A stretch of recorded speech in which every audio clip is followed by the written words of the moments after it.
Bonjour à tous, avec l'aide de Dieu, nous allons étudier le cours numéro 285 dans le Rambam Sefer HaMitzvot. Commandement positif numéro 232, l'ordre qui nous a été enjoint en ce qui concerne le serviteur hébreu, c'est-à-dire un juif qui a été vendu à un autre juif. La Torah dit qui tikne eved, lorsque tu as acheté un serviteur, il s'agit du serviteur qui est juif qui a été vendu à un autre juif. Les lois de ce commandement ont été expliquées dans les versets de la Torah et les lois de cette mitzvah sont tous expliqués dans le premier chapitre du traité Kiddushin. Commandement négatif numéro 258. Il est interdit de vendre un serviteur hébreu comme on vend un serviteur cananéen, c'est-à-dire un serviteur non juif, c'est-à-dire qu'il va se trouver dans l'endroit, la personne qui le vend va se mettre dans l'endroit où on vend les serviteurs et proclamer, et chacun va enchérir de combien il veut payer. Il est interdit de faire ça, mais on va le vendre avec discrétion et dignité. C'est ce que Dieu dit dans la Torah, lo imach ou mimkeret aved, que un juif ne sera pas vendu comme on vend un esclave.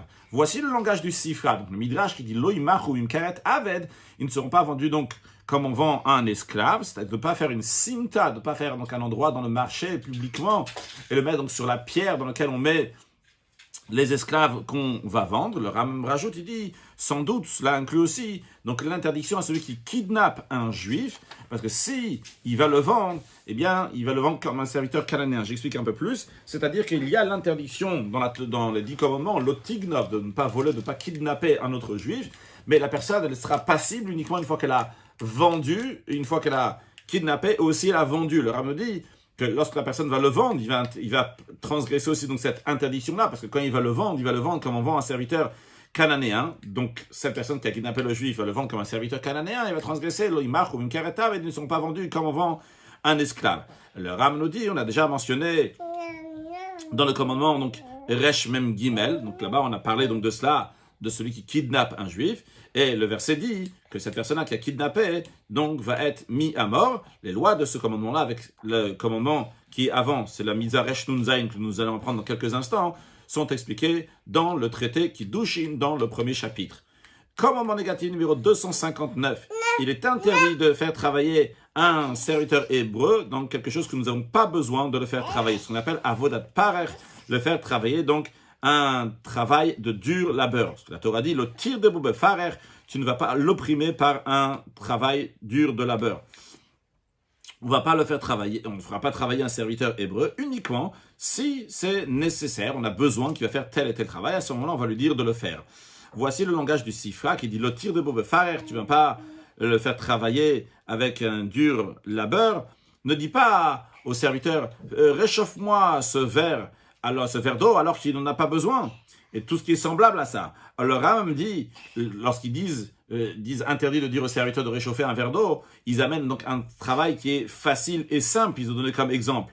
Et même ce travail-là, on dit qu'on a le droit de dire au serviteur hébreu uniquement si le maître en a besoin. Commandement négatif numéro 257. Il est interdit de faire travailler un serviteur hébreu des tâches dégradantes qu'on aurait donné à un serviteur cananéen, donc serviteur non juif. Comme la Torah dit, le tavot bo avodat aved, tu ne lui imposes pas un travail d'esclave. Le Sifra donne un exemple, donc le serviteur va pas prendre derrière toi le maître, donc une belle linta, on va expliquer dans un instant, et ne pas prendre donc les vêtements que le maître a besoin pour l'établissement de bain. Rambam ici, c'est quoi linta? Il dit c'est une petite sorte de natte, comme une sorte de matelas sur lequel le maître va s'asseoir une fois qu'il est fatigué, et il y a le serviteur qui le prend et qui l'amène derrière son maître. De même, tout ce qui ressemble donc à ces tâches de travail-là, on est interdit de les donner à un serviteur hébreu, mais seulement donc on va lui demander uniquement des choses qu'on peut demander à un salarié, à un artisan qui est d'accord de faire un travail pour nous, comme la Torah dit à propos du serviteur hébreu, qui est sachir, qui est toshav, comme un salarié, comme un résident à qui tu demandes de faire du travail, ce serviteur hébreu sera avec toi. Commandement négatif numéro 260, il est interdit de laisser un goy, c'est-à-dire, imaginons qu'il y a un non-juif qui a acheté un esclave hébreu, on n'a pas le droit, nous, si ce non-juif-là donc se trouve en Eretz Israël, il a acheté cet esclave hébreu, on n'a pas le droit, nous, de laisser le non-juif faire travailler l'esclave hébreu, un travail dur de labeur. Comme la Torah dit, le irden que ce non-juif qui a acheté l'esclave hébreu, il ne l'opprimera pas d'un dur labeur sous tes yeux. Voici Et donc on va pas dire, vu que ce serviteur-là, il a fauté, il s'est vendu à un non-juif, eh bien on va le laisser, il va payer le fruit de ses actions, il va payer les conséquences. Non, on va faire attention que le non-juif ne va pas le faire travailler d'une telle manière, et on va faire attention qu'il ne va pas le faire travailler d'un travail de dur labeur. Voici le langage du Sifra. Le Sifra dit que le fait qu'il y a écrit le Yirden beferech leinecha, qu'à tes yeux, il ne va pas le faire travailler d'un dur labeur. On apprend que c'est uniquement à tes yeux, c'est-à-dire qu'on n'a pas l'obligation d'aller chercher qu'est-ce qui se passe dans la maison du non-juif, est-ce qu'il fait travailler ce serviteur juif, donc avec dur labeur ou pas. Mais si on le voit, eh bien, on va l'avertir, on va l'arrêter. Un petit mot de Chassidut.